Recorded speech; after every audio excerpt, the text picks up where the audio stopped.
From today henceforth, Mama, I will show you fire for fire. What is this madness?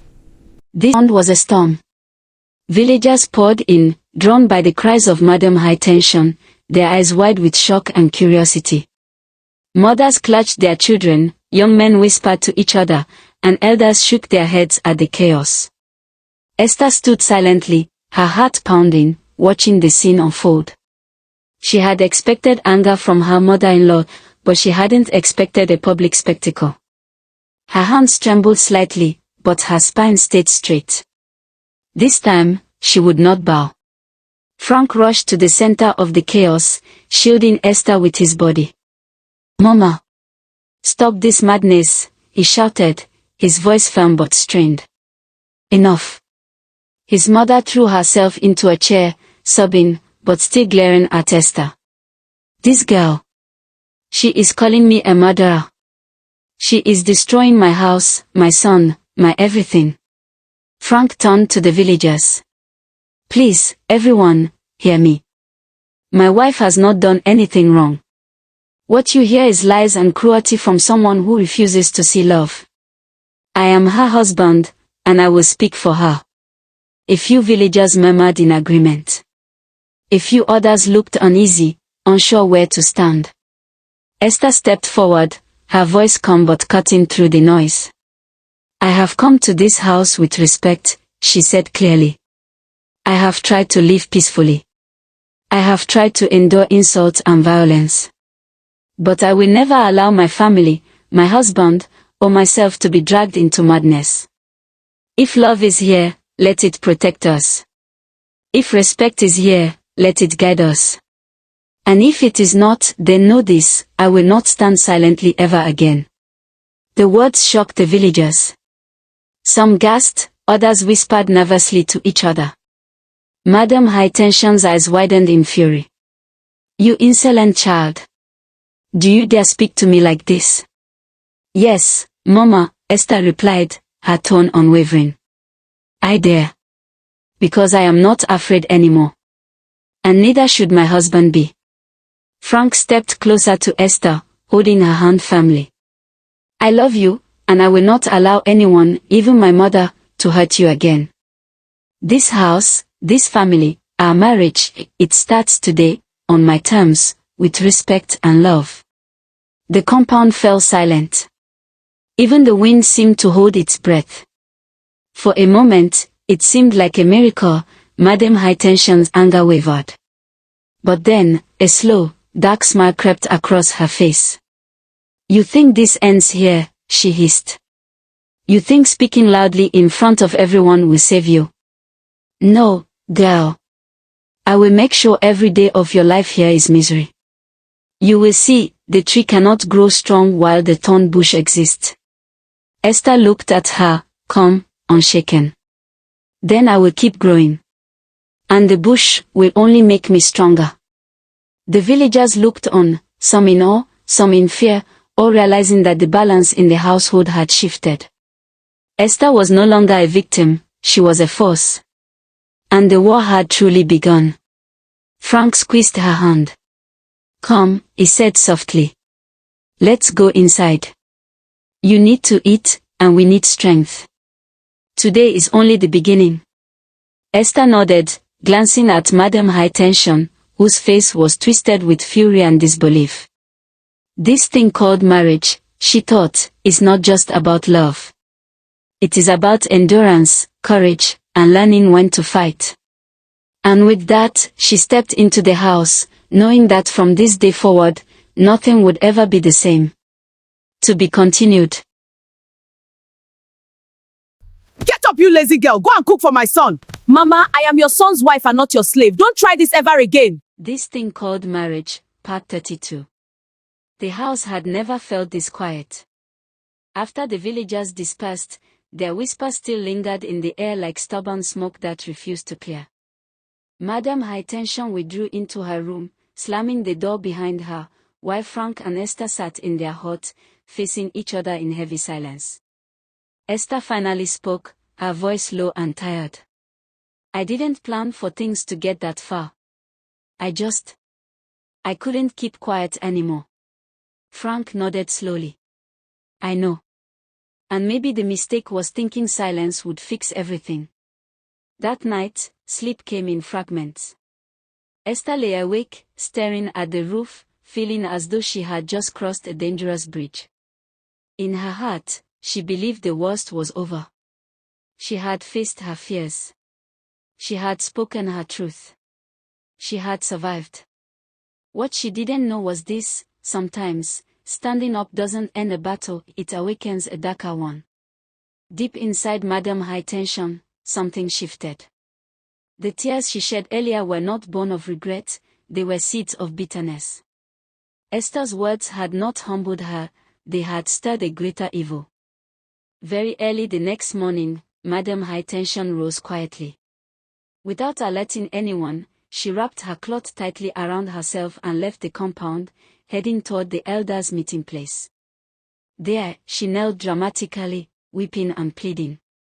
"This girl has come to tear my family apart," she cried. "She has turned my only son against me. If something is not done, I will lose him forever." The elders listened. Questions were asked. Explanations were given. Later that day, Frank and Esther were summoned. At the meeting, Madame High Tension painted herself as the victim, her voice trembling, her eyes red. Esther listened quietly, her chest tightening as lies rolled out effortlessly. When it was her turn to speak, she stood. "I came into this house with respect," she said steadily. "I was met with cruelty. I endured insults, silence, and physical abuse. I only spoke when my dignity was stripped away." The elders fell into thoughtful silence. One finally spoke. "Marriage is not a place of suffering," he said. "And motherhood does not give permission to destroy. Boundaries must be set." Those words echoed like a gavel. They returned home later that day. Frank felt hopeful. Esther felt relieved. For the first time, she believed maybe, just maybe, peace had a chance. But Madame High Tension walked behind them, her face calm, her heart boiling. That night, when the village went silent and darkness followed the paths, Esther and Frank lay asleep in their hut, unaware that danger was already moving. Madame High Tension slowly rose from her mat. She tiptoed out of her hut like a shadow, careful not to wake anyone. Her footsteps were deliberate, her eyes sharp with purpose. No one knew where she was headed at that ungodly hour. No one knew what she planned to do. But one thing was certain. Esther's safety was no longer guaranteed. A parable whispered itself into the night, old as time.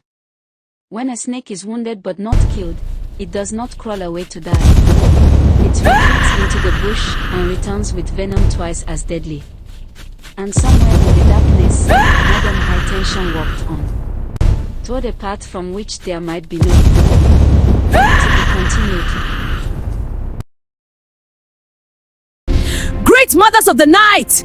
I have been insulted. Now it's time for war. Show yourself! This thing called marriage, Part 33. Night fell gently on the village, masking danger with silence.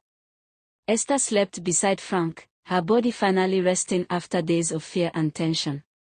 For the first time in a long while, her breathing was steady. She believed, wrongly, that the worst had passed. But evil does not sleep when its plans are threatened. Deep in the night, when even the crickets grew tired of singing, Madame High Tension rose quietly from her mat. She wrapped her red cloth tightly around her body, her eyes glowing with a purpose that had nothing to do with motherhood. She stepped out of her hut and began to walk. No torch. No sound. No destination known to human eyes.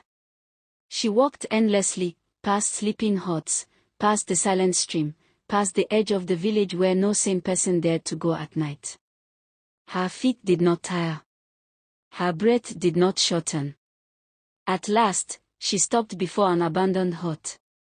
From the outside, it looked lifeless, molded clay walls cracked with age, no door, no window, no sign of habitation. A place forgotten by men. Madam High Tension stood still and looked around. Once. Twice. When she was certain no mortal body watched her, she lifted her hands and began to chant. Great daughters of the dark, I have come once again. Let the doors unseen by mortal eyes open. Let the voices unheard by common men answer me. Grant me passage, that I may dine with the sisterhood once more. As the last word left her lips, the wind rose violently. Dust swirled. Trees bent. The earth trembled slightly beneath her feet. Then, she vanished. Inside the hut was no hut at all. It was a vast underground chamber lit by unseen flames. Symbols were carved into the walls, glowing faintly red. The air was thick, heavy, ancient. Madam High Tension appeared at the center. Suddenly, poof! Another woman appeared. Then another. Then many more. Young and old. All dressed in red. All wearing the same mark. They sat on the bare ground in a circle, laughing, low, chilling laughter, chanting in a strange language that bent the air itself. The laughter echoed, until one woman raised her hand. Instant silence. She was different. Her presence alone commanded fear. Her eyes were deep wells of darkness. This was the leader, the mother of the daughters of the dark. She looked directly at Madam High Tension.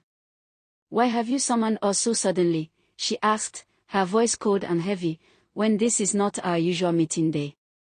She leaned forward slightly. What troubles you, daughter of the dark? Madam High Tension lowered her head. It is that unfortunate girl, she began. The one who married my son. She has broken my promises to the great daughters of the dark. Murmurs filled the chamber. She is becoming too strong for me to handle with my physical hands, Madam High Tension continued. I believe it is time I finally hand her over to the sisterhood. The leader's eyes flared. Remember, she snapped angrily, you already failed us the very day you allowed your son to marry her. The room darkened. Your son was never meant to marry, the leader continued. He was meant to remain single for the rest of his life, so your promise of eternal life would stand. You chose love over loyalty. Madam High Tension fell to her knees. I am sorry, my great mother, she pleaded. I remember my promise. I kept it for years. I made sure my son never bonded with any woman. She looked up, desperation dripping from her voice. I even introduced women of different kinds to him, hoping he would reject them, so the villagers would not suspect. It worked, until he met that witch of a girl. The leader hissed softly. You know you cannot take her life, she said. Her spirit is too strong. Her blood is not one we can feed on. Yes, Madam High Tension replied quickly. That is why I am afraid. She has begun to fight back physically. I can no longer torment her as before. She paused, then lifted her head. But I have an idea. That is why I am here, my great mother. The leader narrowed her eyes. Speak. Waste no time. Madam High Tension smiled slowly. What if we make her barren, she said. Let her never bear children. The chamber went quiet. Then, laughter exploded. Yes. You are right. Perfect. The witches clapped and laughed wickedly. If we cannot separate them, one said. And if we cannot feed on her blood, another added. Then we will cut off their future. Madam High Tension nodded eagerly. My son was never meant to give me grandchildren, she said. If she remains barren, they will stay married, but empty. The leader leaned back, smiling darkly. So be it. The flames flickered. The symbols glowed brighter. And somewhere in the village, Esther turned in her sleep, unaware that her womb had just been discussed by forces older than marriage itself. To be continued. Esther, Esther, I call upon your spirit to stay barren and never bear children for my son. Light and darkness has nothing in common. This thing called marriage, part 34. The coven erupted into wild laughter. It rolled through the underground chamber like thunder trapped beneath the earth, sharp, cruel, satisfied. The flames on the walls danced higher, feeding on their wicked delight. After a long while, the leader slowly raised her hand. The laughter died instantly. Silence fell, thick, heavy, absolute. With calm authority, the leader spoke. So be it. Her voice echoed like a final judgment. We shall make her barren, she continued. Her marriage shall stand, but in vain. Love without legacy. Union without fruit. Low murmurs of approval rippled through the circle. Then the chanting began. Their voices rose and fell in strange rhythms, names not meant for human ears, words that bent fate and twisted destiny. The ground trembled faintly as they chanted for a long while. Suddenly, the leader stopped. She turned her gaze to Madam High Tension. Go now, daughter of the night, she commanded. When you return for our next meeting, you must come with something that belongs to her. Madam High Tension bowed her head. A piece of her cloth, the leader continued. Her wrapper, her dress, even her underwear, anything you can lay your hands on. She leaned forward, eyes glowing. Bring it here. We shall use it to lock her womb. The witches burst into wicked laughter once again. Madam High Tension smiled darkly as the chamber began to spin. In the blink of an eye, she disappeared, reappearing outside the abandoned hut with no doors.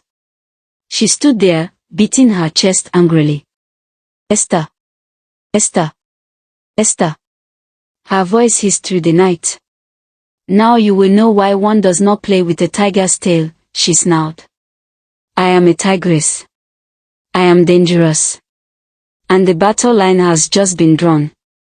With a satisfied smirk, she turned and walked back through the same lonely path she had taken earlier, her steps light, her heart heavy with wicked plans.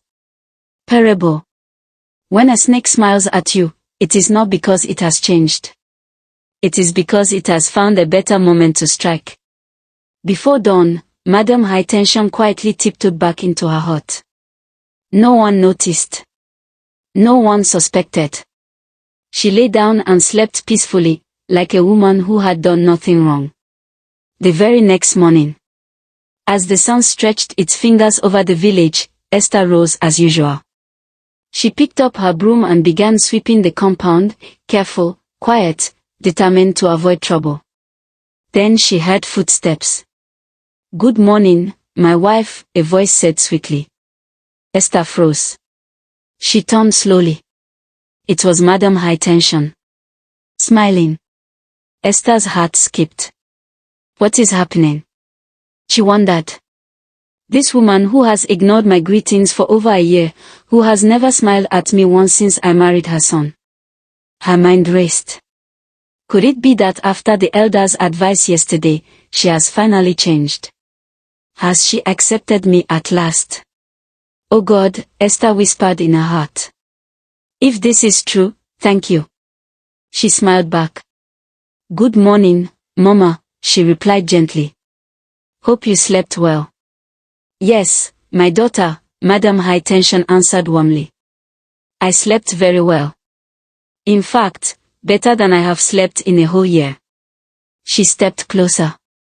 Last night, I realized you are a good girl. We can live happily and do things together, as family. Esther's eyes filled with tears. Oh Mama, she said softly. I have dreamed and waited for this day. Overwhelmed, Esther dropped to her knees. Mama, please forgive me, she begged. For the few times I talked back at you, forgive me. For the times I disrespected you, forgive me. She held Madam High Tension's wrapper. I was not trained that way, Esther cried. You just didn't give me a choice. From today onward, I promise to love you, respect you, and care for you like my own mother. I love you, Mama. Madam High Tension smiled, perfectly. I love you too, Esther, she said sweetly. Let us make our home happy again. Just then, Frank rushed out of the hut, alarmed by the sound of voices, expecting chaos. Instead, he found laughter, joy, peace. He froze, then smiled broadly. Thank you, Mama, Frank said excitedly. Thank you for finally accepting my wife. Madam High Tension nodded. She is my wife too, she replied. It only took me a few days of trouble to realize what a sweet and good girl she is. Love is better than chaos. Esther beamed. Mama, what would you like to eat? She asked happily. Anything at all, just say it. Madam High Tension waved her hand. Cook anything, she said. Surprise me. Esther rushed into the kitchen with joy. Frank ran to the farm, brought out his finest goat, and slaughtered it in celebration. Laughter filled the compound as food cooked and plates were shared. As they ate, Madam High Tension smiled and chewed slowly, thinking to herself. I only need to keep this peace, just a little while longer, until I achieve my aim. Frank and Esther ate innocently, believing their troubles were over, unaware that what was coming was far greater than every problem they had ever faced. Parable. Not every calm means peace. Sometimes the river only grows quiet before it floods. To be continued. Now I can pretend to love her until I get what I want. Then she will suffer in my son's house. This thing called marriage, part 35. Morning did not break like it used to. It crept in slowly, quietly, like a thief. The kind of morning that looked peaceful to the eyes but heavy to the heart. The compound was unusually calm. No shouting. No insult. No banging of pots. No lazy girl flying across the air. Just silence. And somehow, that silence felt worse. Inside the hut, Esther stirred from sleep. She opened her eyes and stared at the thatched roof for a long time. Her body felt heavy. Not tired. Not sick. Just heavy. Like something unseen had sat on her chest all night. She rubbed her arms slowly. I didn't even work this hard yesterday, she muttered to herself. Beside her, Frank still slept peacefully, one hand stretched toward her waist like he was afraid she might disappear. She managed a faint smile. At least. I have him, she whispered. Carefully, she stood up and tied her wrapper tighter. Outside, the early air was cold. The kind that kissed the skin softly. She picked up the broom and began sweeping. Shoo, shhh, shhh. The soft sound of broom against red earth filled the compound. Everything looked normal. Too normal. Then. Esther, my daughter. Esther froze. The broom stopped midair. That voice. Soft. Gentle. Sweet. She turned slowly. Frank's mother stood at the entrance of her hut. Smiling. Not the crooked mocking smile Esther knew. But a calm, almost motherly smile. I woke up early today, the old woman said. Let me help you fetch water later. You've been doing everything alone. It's not good. Esther blinked. For a moment she wondered if she was still dreaming. Mama, you don't have to stress yourself, Esther said carefully. No, Madam High Tension replied. You are my daughter now. Your pain is my pain. Those words sounded beautiful. But somehow, they didn't land right. Like honey covering poison. Esther forced a smile. Thank you, Mama. The older woman stepped closer. Her eyes scanned Esther slowly from head to toe. Not with love. But calculation. Like someone measuring cloth in the market. Then suddenly. Oh, she exclaimed lightly. Your wrapper is torn at the edge. Give it to me later. I will sew it for you. A wife must look neat. Esther looked down. It wasn't really torn. Just a small loose thread. I'll manage it, Mama, she said politely. But the woman insisted. No. Remove it later. I'll fix it for you. Her tone was soft. But firm. Too firm. Something inside Esther twisted. A small warning. Tiny, but loud. Before she could think further, Frank came out stretching. He saw them talking and his face lit up like a child. Mama. Esther. See my two favorite women talking peacefully this early morning. He laughed happily. This is how a home should be. The two women smiled. But only one smile was real. Later that afternoon, Esther went to the stream to wash clothes. She scrubbed, rinsed, wrung them dry. The sun was hot. Sweat rolled down her back. After washing everything, she spread the clothes on the grass to dry. But while packing the dry ones, she paused. Counted again. One wrapper missing. She searched the basket. Looked around the stones. Nothing. That's strange, she muttered. I'm sure I washed everything. Maybe it fell somewhere, she thought. Or maybe she forgot it at home. She shrugged it off. It was just cloth. Nothing serious. That night, dinner was peaceful. Too peaceful. Frank kept talking and laughing. His mother even served Esther extra meat. Esther felt uncomfortable. But she didn't want to look ungrateful. So she smiled. A home that used to feel like fire now felt like cold water. But sometimes, cold water hides crocodiles. Midnight. The moon was high. The compound silent. Everyone asleep. Or so it seemed. Inside her hut, Madame High Tension opened her eyes. Sharp. Wide. Awake. She slowly sat up. From under her pillow, she brought out something wrapped in black cloth. Esther's missing wrapper. She held it tightly. Her lips curled into a dark smile. Then she stood. Tiptoed out again. Into the night. The same path. The same darkness. The same dangerous journey. Because some battles are not fought with hands. They are fought in places where prayers struggle to reach. Far away. An owl cried. The wind blew harder. And somewhere in the darkness, dogs howled. As if the night itself knew. Something evil had begun again.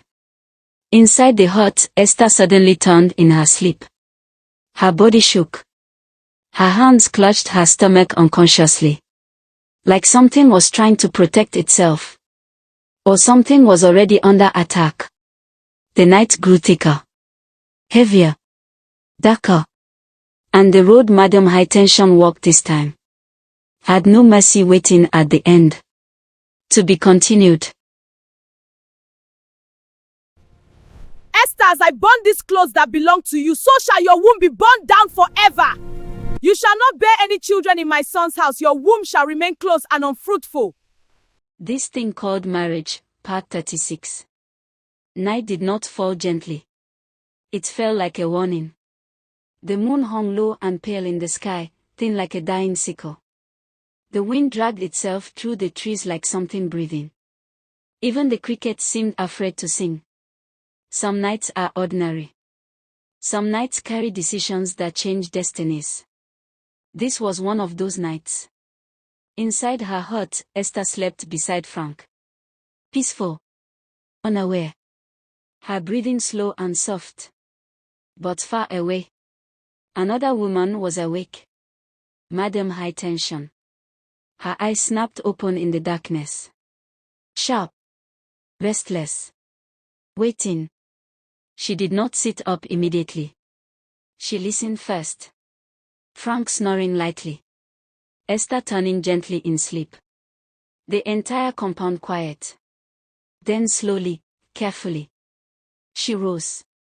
From beneath her wrapper, she brought out a small black cloth bundle tied tightly like something sacred. or cursed. She pressed it against her chest and slipped outside. The path to the forest was lonely. Dry leaves cracked under her feet. Owls hooted from unseen branches. The deeper she walked, the colder the air became. Like the forest itself did not welcome living souls at that hour. But she walked like someone who knew the road too well. Like someone who had done this too many times to fear it. Soon, the abandoned hut appeared. Old, molded clay. Broken. Doorless. Windowless. From outside, it looked dead. Like nothing had lived there for years. But death sometimes hides the busiest places. She stopped. Looked left. Looked right. Then lifted both hands slowly to the sky. Her voice dropped into a whisper that did not sound human. Great daughters of the dark, open the path unseen to mortal eyes, let your blood sister enter. Suddenly, wind roared. Dust lifted. The trees bent violently. And just like smoke, she vanished. Inside the coven. This time it was different. The place was already full. Dozens of women. Young. Old. Wrinkled.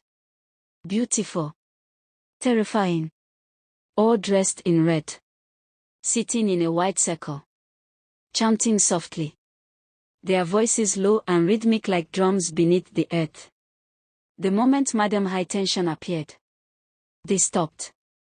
Then suddenly, clapping, laughing, chanting wildly, like welcoming one of their own home. Their laughter echoed against the clay walls like madness. At the center sat their leader. Still, silent, powerful. Her eyes glowed like dying coal. She lifted one hand. Silence fell immediately. You are here already, the leader said slowly. We did not expect you so soon, considering the assignment we gave you. Madame High Tension bowed slightly. I rushed down, Great Mother, because the task is complete. She dipped her hand under her wrapper. Brought out the black bundle. Untied it. And revealed Esther's wrapper. The cloth fell open like an offering. This belongs to her. The coven gasped. Then burst into wicked laughter again. The leader stretched out her hand and collected it. She raised the cloth high. Her voice deepened. Darkened. Then she began to chant. Esther, wife of Frank, son of the daughter of the night. The others joined. Lo! Dangerous. As this cloth burns, so shall her womb burn. The leader struck a small fire. The cloth caught flame. As this fire consumes, so shall her fruitfulness be consumed.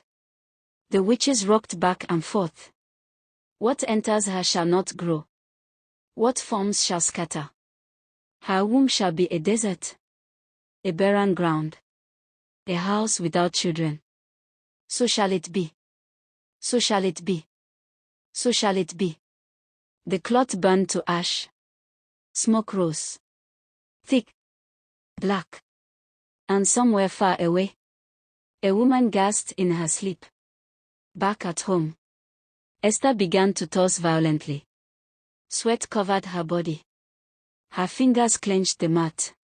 Then, the dream began. She was running, barefoot, through a dark field.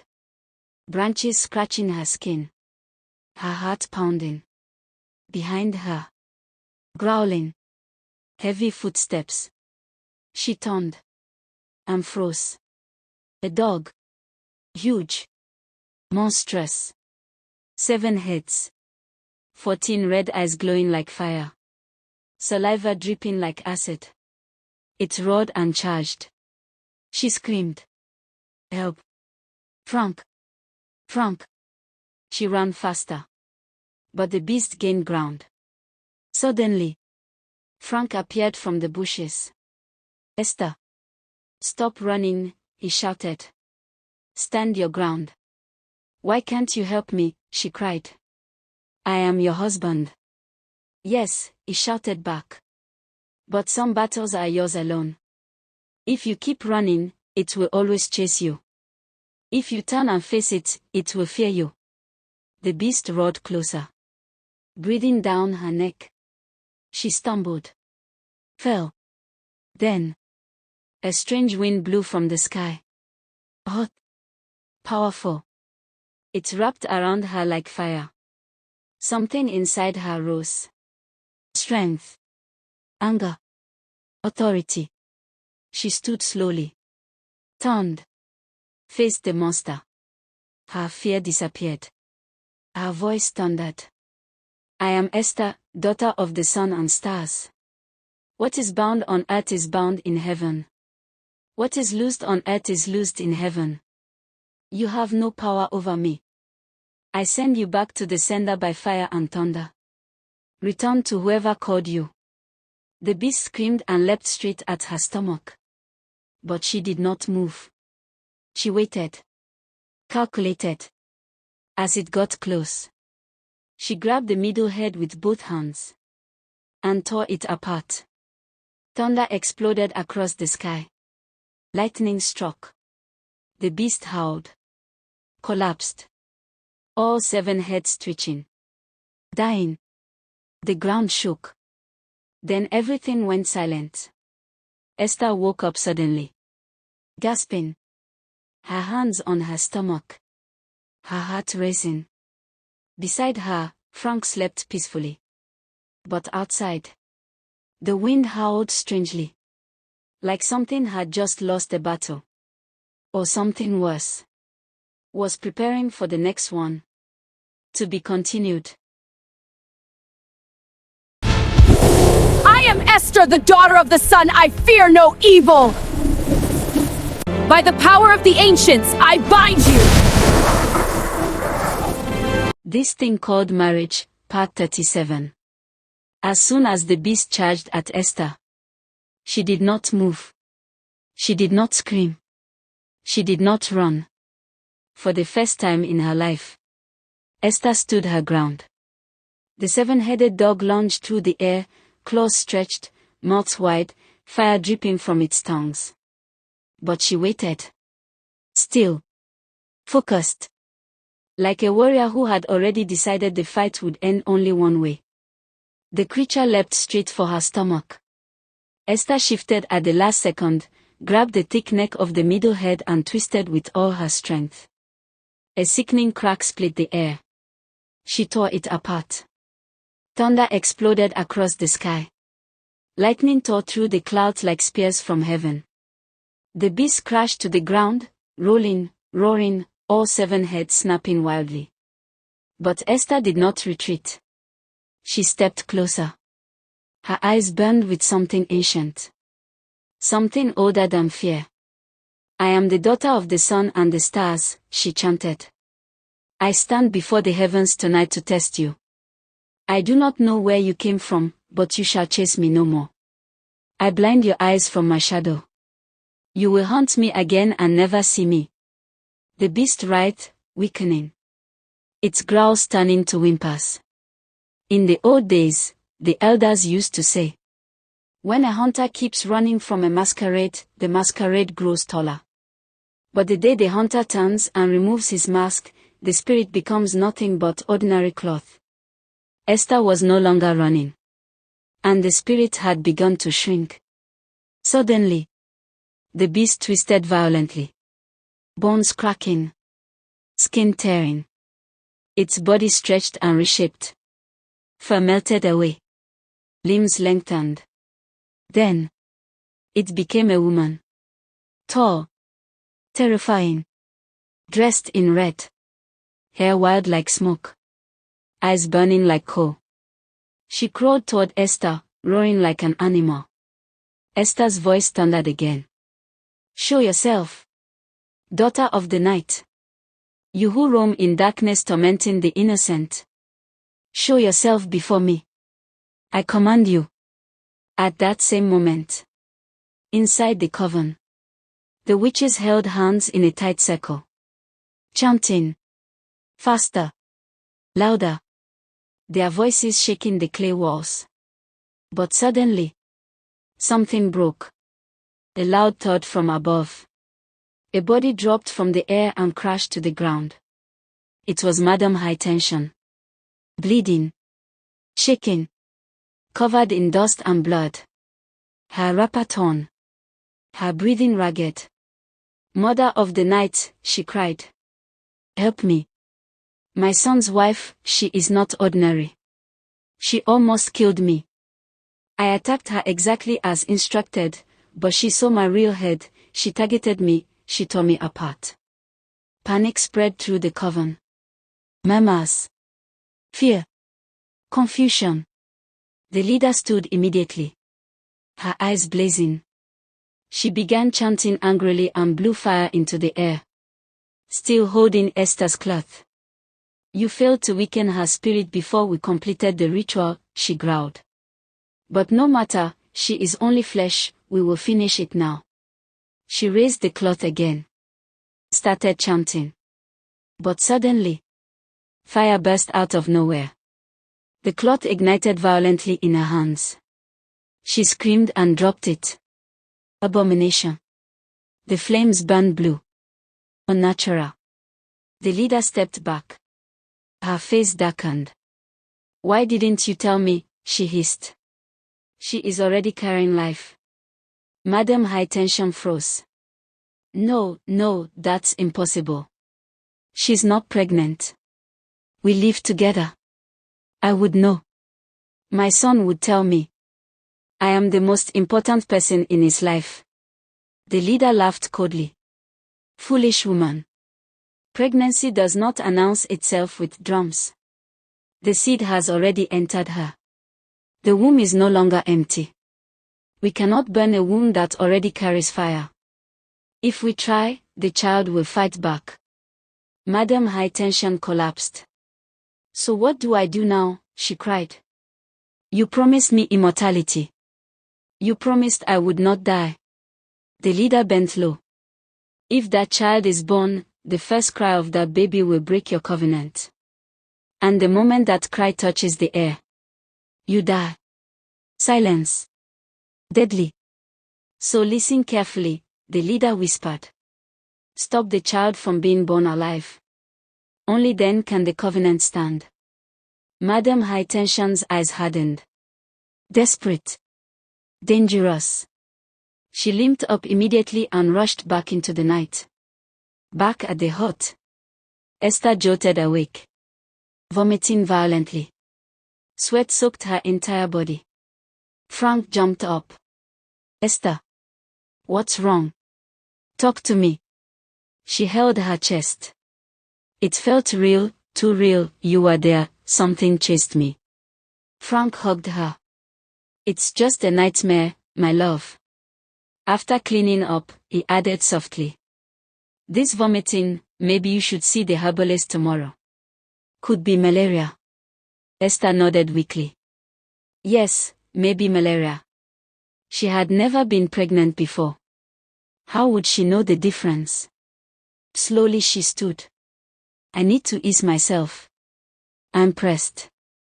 She walked toward the door. At that exact moment, Madame High Tension was returning from the forest. Limping. Sweaty. Covered in dirt. Breathing hard. Esther opened the door and stepped outside. The moonlight fell across the compound. Cold. White. Silent.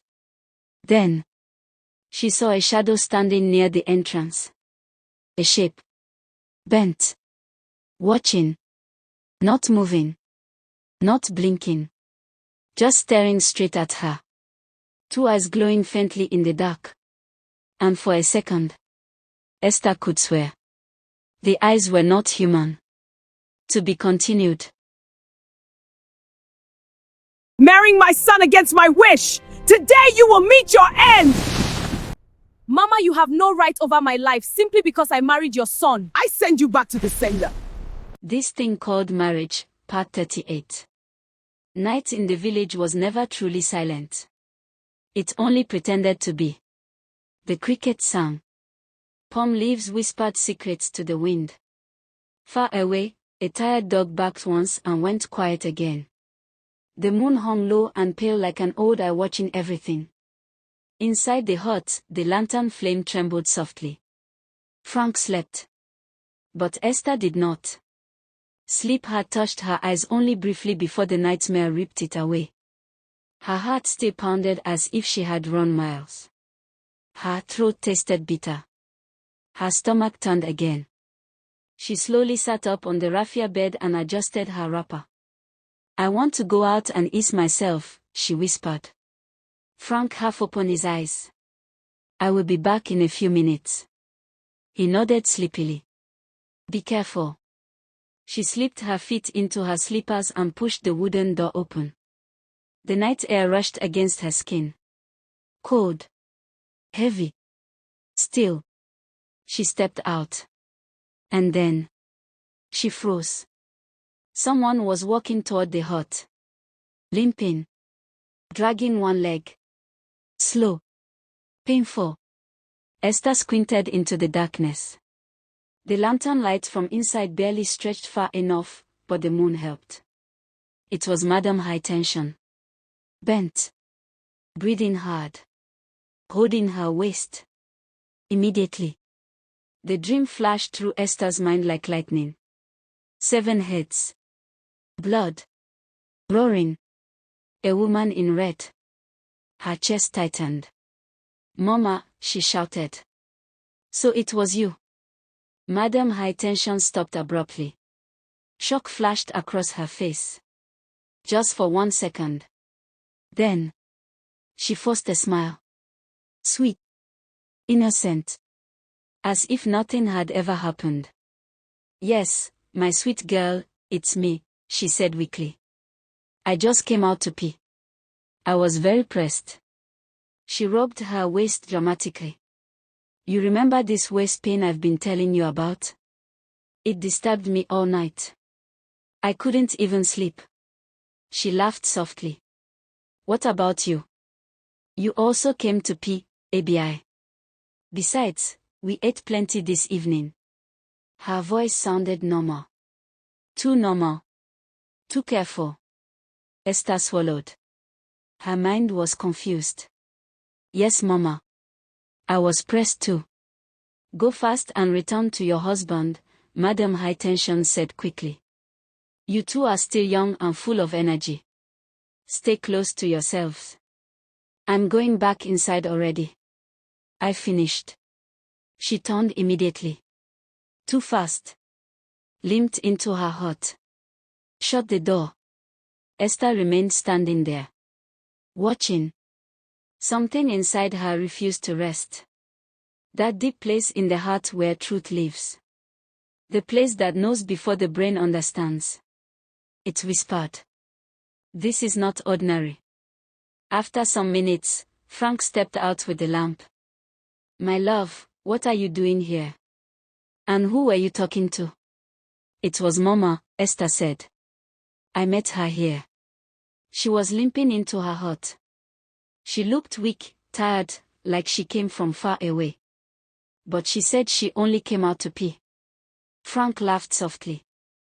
Of course she came out to pee. Where else would Mama be coming from in the middle of the night? She can barely walk in the daytime. You know she drinks plenty water. It's normal." His voice was innocent. Logical. Simple. But Esther's spirit still refused it. "Come inside," he said gently. "Pee and let's sleep." Then Esther stopped him. "Give me the lamp. Let me go behind the hut. I can't pee in front here. It will smell by morning." Frank handed it over. "Be fast," he yawned. "I'm coming," she replied. But instead of going straight back, she tiptoed toward Madame High Tension's hut.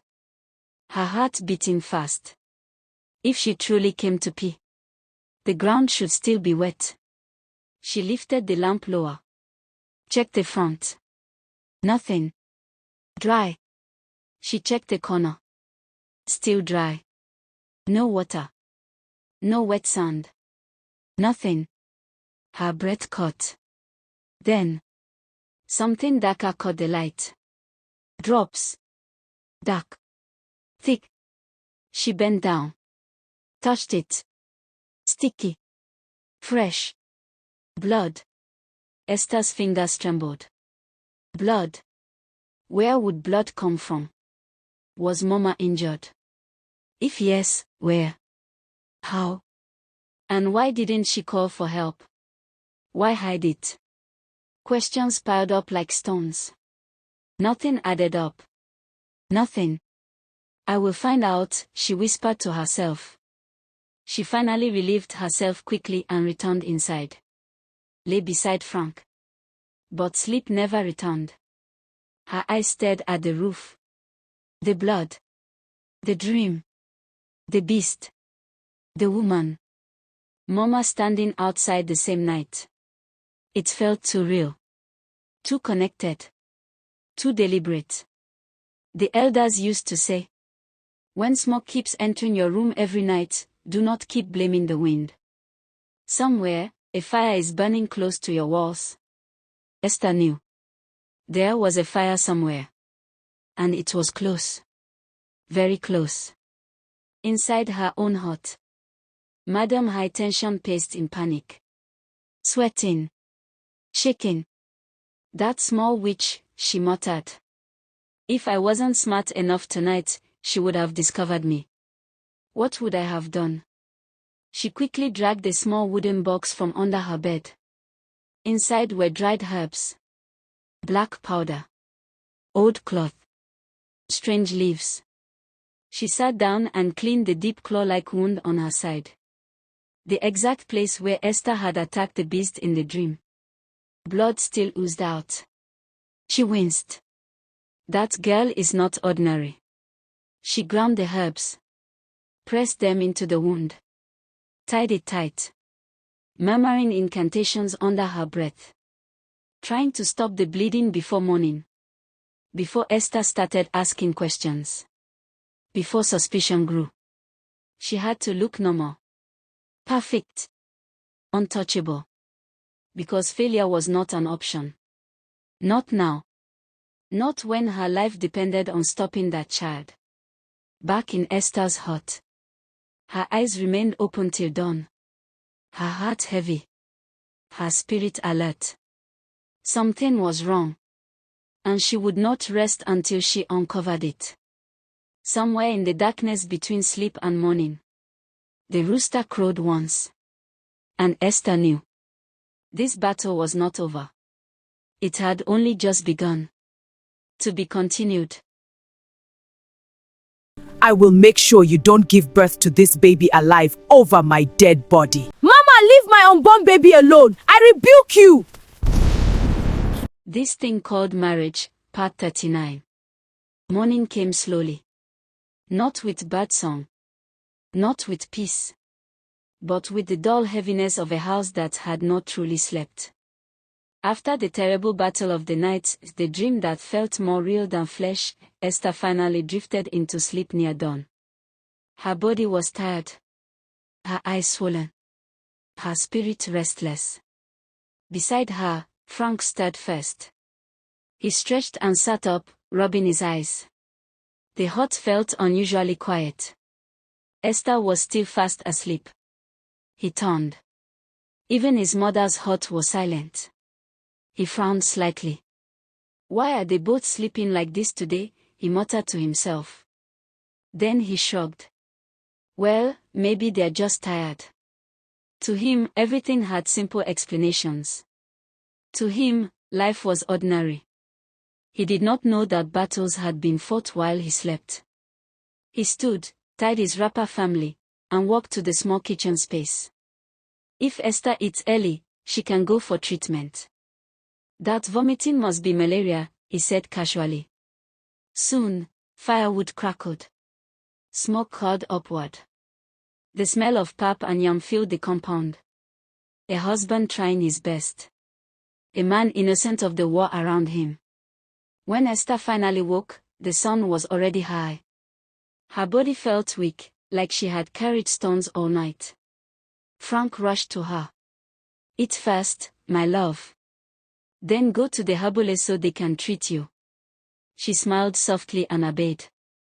After eating, she tied her wrapper and stepped out. But halfway down the path to the herbalist's hut, she slowed. Auntie Maggie, it's been long since I saw her, she murmured. Let me check on her first. She turned. Maggie's hut sat under a wide mango tree. Calm. Familiar. Safe. Auntie Maggie. Esther called happily. Maggie came out smiling wide. Esther. My daughter. They hugged tightly like mother and child. For a moment, Esther forgot everything. They sat. Talked. Laughed. But suddenly, the memories of last night returned. Her smile faded. Auntie, something isn't right in my husband's house. Maggie's face grew serious. Esther explained everything. Her mother-in-law's sudden kindness. The strange dream. The seven-headed beast. The fight. The midnight encounter. The blood on the ground. Maggie listened without blinking. Then slowly. Wait, she said quietly. Don't tell me what I'm thinking is true.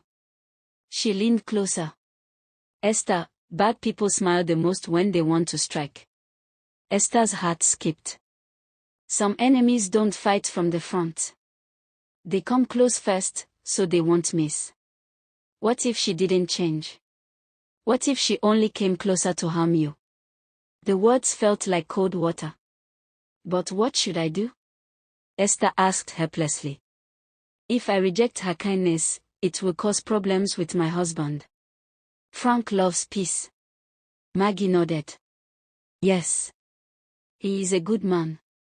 But listen carefully. When danger comes, it doesn't kill the husband first. It kills the woman. You must protect yourself before protecting the marriage. Silence fell between them. Then Maggie studied Esther's face closely. Wait, you look pale. Why were you going to the herbalist? I've been vomiting, Esther replied. Maggie's brows rose. Vomiting. She smirked playfully. Or maybe, you're pregnant. Esther burst into laughter. Eche. How possible? I'm still a girl. Maggie folded her arms. You're married. Does your husband not touch you? Esther blushed. He does. Then lie down. Esther obeyed. Maggie checked her gently, pressing her lower stomach, feeling carefully with experienced hands. Minutes passed. Then Maggie froze. Her eyes widened. A slow smile spread across her face. Esther. Yes. Congratulations. Esther's heart stopped. You're pregnant.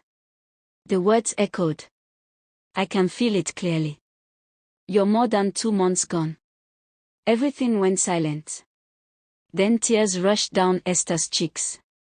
Her hands covered her mouth. Me. The mother.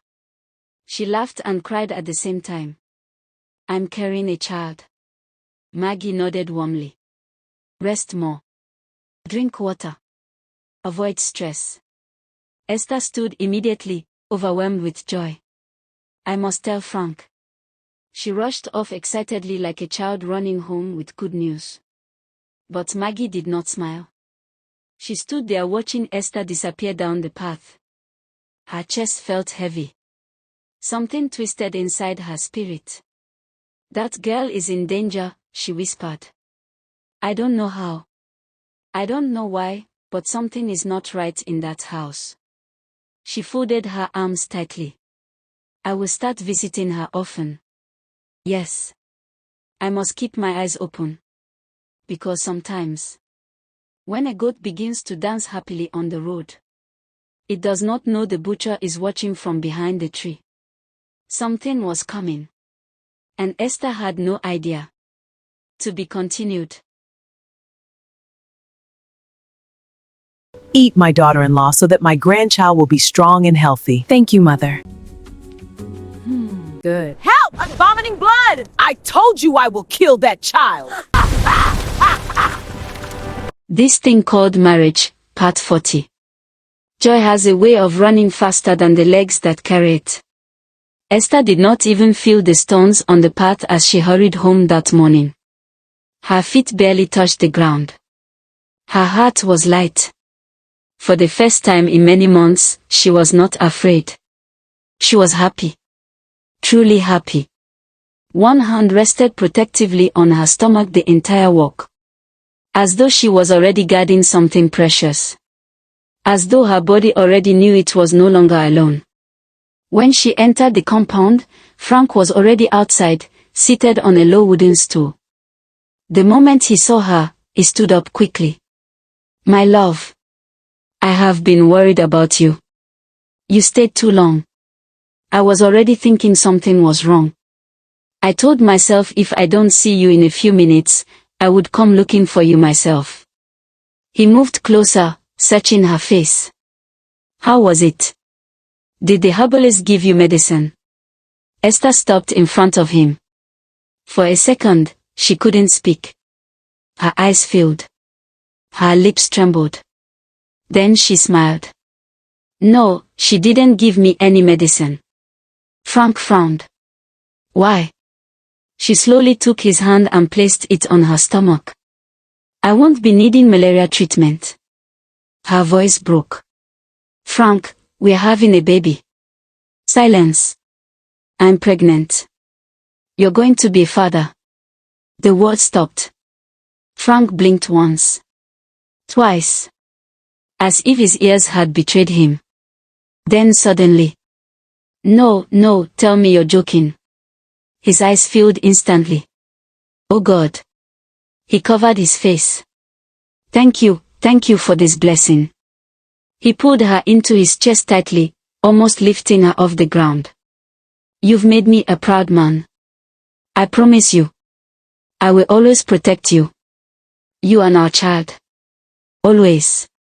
His voice shook with tears.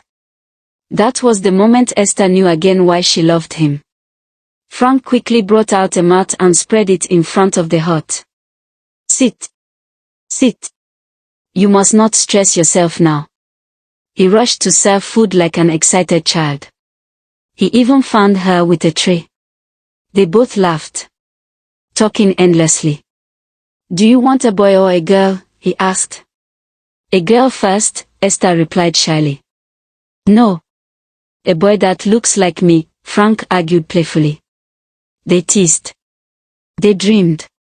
They planned names. They planned the future. Two innocent hearts building castles in the air. Unaware that storms were already gathering. Then, a shadow fell across them. Madame High Tension. She walked slowly toward them, her face arranged into a sweet smile. "Oh Esther, how are you today?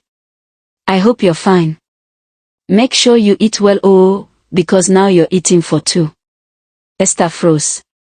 Eating for two. Her head snapped up. "Mama, how do you mean? And how do you already know I'm pregnant?" "I haven't told anyone yet. Only Frank knows." Her eyes narrowed slightly. Frank laughed loudly. "Mama knows everything now," he joked. "She's a woman. She can recognize pregnancy from far away." He nudged Esther playfully. Before the silence could grow heavy, Madame High Tension quickly spoke. Yes, that's it. I only guessed. Nothing serious." She chuckled. "But it seems my guess is right, am I right?" Frank beamed. "Yes, Mama. Esther is pregnant. You're going to be a grandma." "Wow." She stretched her arms. "Come here, my sweet girl." She hugged Esther tightly. Too tightly. Her fingers pressed into Esther's back like claws. Her smile wide. But inside her heart, her voice was dark and cold. This child will never see the light of day. Never. They all sat together eating. Laughing. Celebrating. To Frank, it was the happiest day of his life. But what he did not know was that his mother already knew about the pregnancy long before today. The coven had told her. The witches had confirmed it. This was not surprise. It was strategy. And even as they ate, Esther kept stealing glances at her mother-in-law. Calm. Too calm. Too sweet. Like a snake resting before it strikes. Her heart whispered loudly. Something is wrong. Very wrong. She gently placed her palm on her stomach under the wrapper. And whispered inside herself. My child, don't worry. I will protect you. Nothing will happen to you. Because a mother's fear begins the very day her child begins to breathe inside her. They say when a hunter suddenly starts singing for the goat, it is not because he loves music. It is because he has already sharpened his knife. Madam High Tension was singing. And Esther could hear the blade. But she did not yet know where it would fall. To be continued.